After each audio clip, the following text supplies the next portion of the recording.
Já estamos de volta com o Band Eleições, nesta noite mostrando para vocês o Índice Band. Já passamos no primeiro bloco por uma série de recortes, sexo dos eleitores, nível de escolaridade e agora nós vamos mostrar, não é, Lavareda, o recorte por regiões, começando pela região sudeste, onde está a maior parte do eleitorado. Aí Jair Bolsonaro lidera com relativa tranquilidade em relação à segunda colocada. E aí, na região sudeste, acho que nem poderia ser diferente, né? Por razões óbvias, é o melhor desempenho do ex-governador de São Paulo por 3 mandatos e meio, Geraldo Alckmin, né? Mas é o melhor desempenho, mas Sim, absolutamente insatisfatório. Insatisfatório, sem dúvida alguma. 7% não tem nada a ver. Ele atinge aí a terceira colocação. Aliás, ele é o terceiro em São Paulo também, né? No estado de São Paulo, ele é o terceiro colocado. Quando o Lula é candidato, né, quando o Lula não aparece na lista, ele fica em segunda colocação. Então, nesse dado do Sudeste, a alteração em relação à ordem do conjunto do índice é que Geraldo Alckmin ultrapassa Ciro Gomes, fica uma distância razoável, ele fica mais ou menos colado em Marina Silva e numa distância considerável ainda de Jair Bolsonaro, que tem 2 pontos a mais do que o total. Desafio, com 8 dias de programa eleitoral na televisão e no rádio, Geraldo Alckmin ultrapassar Marina Silva, com certeza, e assumir pelo menos uma segunda colocação no Sudeste. E começar a tirar voto do Jair Bolsonaro. Porque se ele não tirar voto do Jair Bolsonaro, as possibilidades dele vão ficar bastante reduzidas, não, professor? Exatamente, ou seja, dificilmente o centro, o espectro, a porção do espectro do centro até a direita, extrema-direita, vai conseguir produzir uma segunda candidatura viável, Jair Bolsonaro se mantendo no patamar atual. Agora nós vamos dar um pulinho na região sul, que nas últimas eleições foi tradicionalmente um reduto tucano. E lá o candidato do partido também enfrenta seríssimos problemas.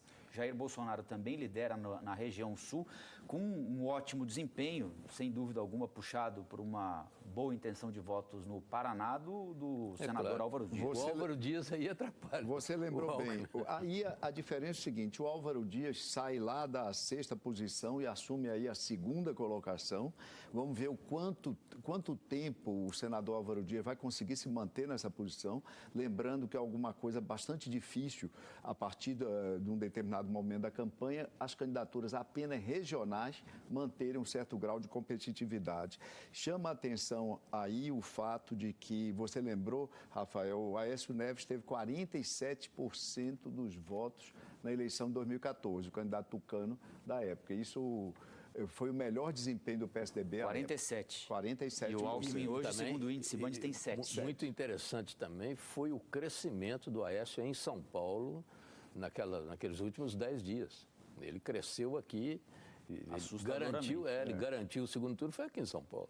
Exatamente. Ele estava...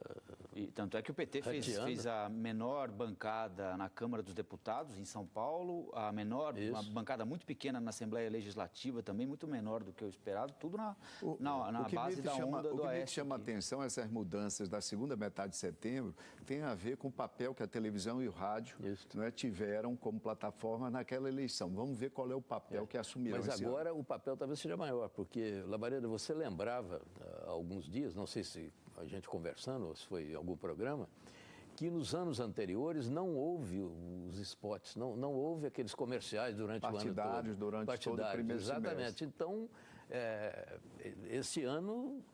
tudo vai acontecer a partir de agora. Somente a partir de agora. Exatamente, porque as candidaturas não estão lançadas pela televisão como estavam nas campanhas anteriores.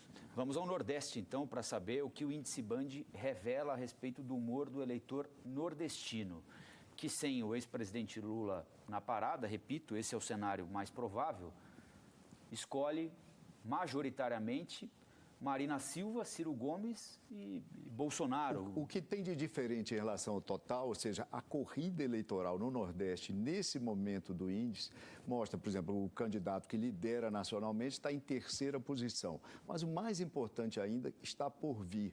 Fernando Haddad, que aparece com 9, nós precisamos lembrar que Dilma Rousseff teve 60% no primeiro turno no Nordeste em 2014. Então, Fernando Haddad não vai se manter nesse patamar, ele vai crescer e vai subtrair votos, sobretudo de Marina Silva e Ciro Gomes, que estão naquelas primeiras, respectivamente, primeira e segunda posição no momento. Mas tem uma diferença, né? O cabo eleitoral da Dilma Rousseff tinha 85% de popularidade naquele tempo.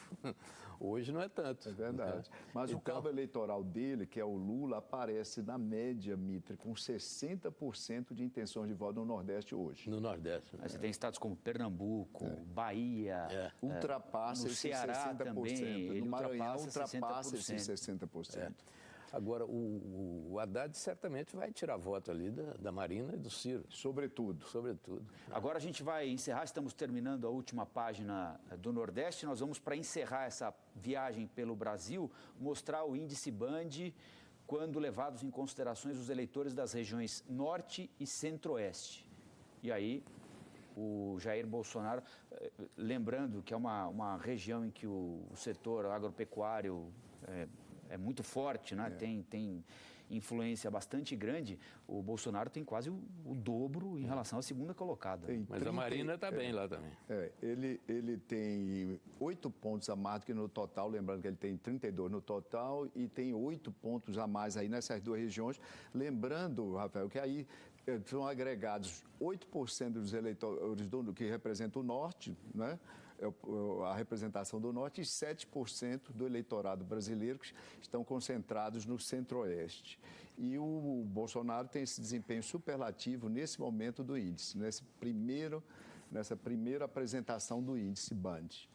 Eu acho que a gente pode dizer que descartado não está absolutamente, mas a hipótese da volta da velha polarização PT-PSDB não é uma aposta tão garantida assim como parecia há algum tempo. É verdade, Mitre. A rigor, o que se pode dizer é que nada está garantido. Nada está garantido. Você tem aí 5 competidores, né, que podem estar, teoricamente, no segundo turno. Jair Bolsonaro aparece liderando em algumas regiões e alguns segmentos com uma larga vantagem. Marina Silva, eu lembrei, ela já se mostrou resiliente em momentos anteriores, mesmo declinando em 2014, ela se manteve nos 21%. 4 anos antes, em 2010, ela tinha tido 19%. Né? O candidato Ciro Gomes, com esses 13 pontos com que aparece agora, ele já, em eleições anteriores, ele já chegou a ter 12%, ele foi candidato 2 vezes, em 1998 e em 2002, ele tem um pé na esquerda, um pé na direita, ele se apresenta como candidato de centro-esquerda, pode ter um bom desempenho, e o candidato Geraldo Alckmin conta a seu favor com uma massa de comerciais e de tempo de televisão e de rádio que ninguém tem, desproporcional em relação aos demais, que vão contar basicamente com redes sociais e a aparição na chamada free media, nos noticiários de TV, rádio e jornal. Agora, tem um ponto que as pessoas geralmente esquecem. No ano passado, em junho do ano passado, o Alckmin, as pesquisas mostravam o Alckmin ganhando a eleição para presidente da República. Ele ganhava do Lula no segundo turno, em junho de 2016. Entendeu? Até julho, em dezembro de 2015 até julho de 2016. Depois foi perdendo. À medida que foram avançando denúncias sobre o PSDB e também o governo Temer, é claro, do qual o PSDB era copartícipe. E o Lula surgia, então, como a grande figura da oposição a um governo impopular. O grande líder da oposição. Então, e o Bolsonaro também, de certa forma, pegou um pouquinho disso para ele, além de ter com ele já de algum tempo a condição de antipetista, né? De candidato antipetista. Que o Alckmin agora quer tirar dele. Um outsider, né? Outsider. Mas né? o Alckmin descobriu há alguns dias que está deixando o antipetismo para o Bolsonaro. Então ele vai tentar recuperar uma parte disso. Entendeu? Agora na campanha eleitoral. Agora, é um esforço hercúleo, não é? Porque, é claro, a gente cita aqui frequentemente a intenção do ex-governador de São Paulo de tirar votos do Jair Bolsonaro. Agora, a gente precisa lembrar também que o Jair Bolsonaro chegou a esses números aqui sem propaganda de televisão, não é? Ele tem aparições esparsas, na comparação, por exemplo, com o governador de São Paulo, Geraldo Alckmin, que estava praticamente todo dia falando em rádio, jornal, televisão. O então pré-candidato Jair Bolsonaro vem se sustentando nessa condição aqui, já com aparições na mídia tradicional, em rádio, TV e jornal, muito menor do que os outros competidores. Na rede social ele cresceu. Agora ele é a grande presença das redes sociais. Exatamente. Nós vamos ter a seguinte coisa, Bolsonaro é a grande presença das redes sociais e Geraldo Alckmin será a grande presença da mídia televisiva e radiofônica. Agora, toda a atenção é pouca ao item rejeição. A rejeição pode mexer com tudo. No segundo turno, a rejeição é fundamental. A rejeição do Bolsonaro hoje é a maior. Né? Ganha, inclusive, do Lula, a rejeição do Bolsonaro. Em grande medida pela rejeição que ele tem, especialmente elevada entre as mulheres, Mitra. Exatamente, que é metade, praticamente, né? O apoio das mulheres é metade do apoio dos homens. Bom, o Band Eleições vai chegando ao fim. Nós agradecemos a presença do cientista político Antônio Lavareda, do jornalista Fernando Mitre. Eu lembro que o programa será reprisado no Band News TV, na Band News FM e na Rádio Bandeirantes. Os horários você confere no portal da Band, onde o programa também estará disponível. Muito obrigado pela audiência e até a semana que vem.